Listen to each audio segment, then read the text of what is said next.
Star Wars Outlaws released into early access yesterday, and I gave you guys my first impressions. So if you haven't seen that video yet, make sure you go and do so. It is spoiler free, so you don't have to worry about anything like that. But in today's video, I want to go back to that first sort of hour play session I had and give you guys 5 tips and just things that I think you should be doing at the start of Star Wars Outlaws to ultimately make your experience better and hopefully just a little bit easier. Now this video will contain a very minor spoiler for the story. It really isn't anything big, but I just wanted to warn you just in case you are worried about that. But before I do get into it, make sure you are subscribed to the channel to stay fully up to date with all things Star Wars Outlaws. I've got quite a few videos to come over the next few weeks, and obviously there are DLCs releasing towards the end of this year and early next year, so I'll be covering all of the news for you on that. But jumping straight into the tips, tip number 1, 2 and 3 are all regarding the same thing, and that is the kind of first thing you do in the game is obviously to get your data spike repaired. Now to do that you have to pay 100 credits. Now obviously you start off pretty much not having any credits whatsoever, so you have to go around and find ways in order to do that. Now there are 3 main ways that you can be doing this, and it kind of just ultimately sets you up with a good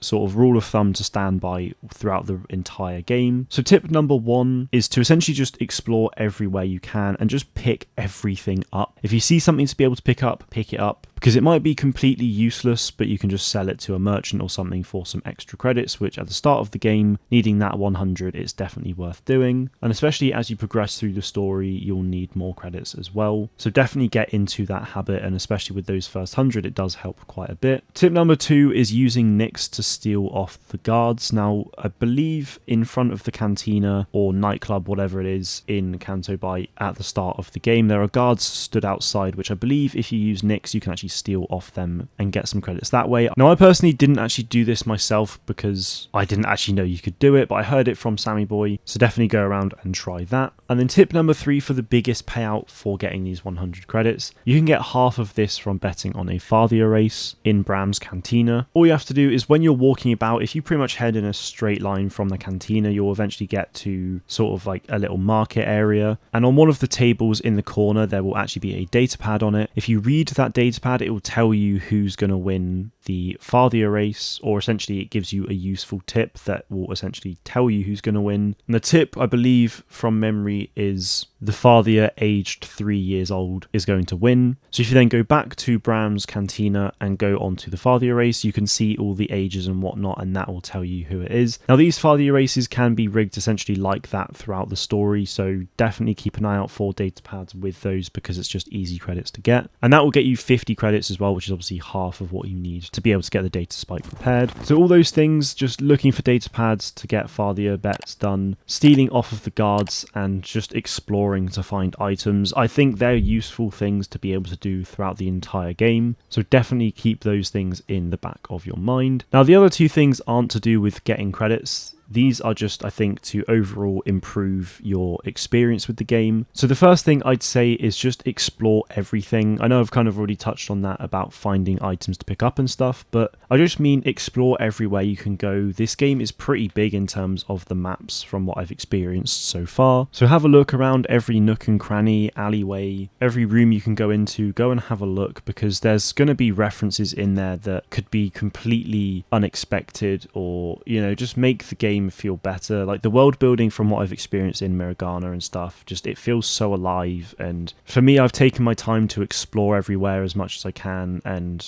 I feel like I've really been able to experience it and make something out of it. So I would really recommend doing that, because as a huge fan of Star Wars, there's nothing more like it than actually being able to explore just everywhere. So yeah, that's been a big part of the game for me in terms of my overall experience, so I would recommend you doing the same. And tip number 5 finally is just take your time to get used to the mechanics, and don't be afraid to just try different methods as well. The game genuinely has tons of little mechanics here and there. There's the overall core gameplay stuff, but that is pretty in-depth, and then again, like I said, there's loads of little things here and there. So just take your time, read all of the rules, have a look at the help guides and stuff, because they are honestly so useful, and I feel like they've really helped make me more comfortable with the game. So don't feel like you have to just rush into everything. Take your time to just settle in. And also then, you know, regarding different methods, don't be afraid to try stealthy if you're not normally used to that. Using Nix and going stealthy with the stun gun as well is super fun to do. So So I'd recommend that. But then also, if you do want to go loud, don't be afraid to do that at times as well. Just obviously be aware that sometimes that will impact your reputation with a particular syndicate. But that is it, guys. They are 5 things that I think you really should be doing within at least the first hour of your playtime of Star Wars Outlaws. I think it will get you into a really good line of thinking and just improving your experience for the rest of the game. So hopefully you guys found these tips useful. That is it from me today, though. Thank you all very much for watching, and may the Force be with you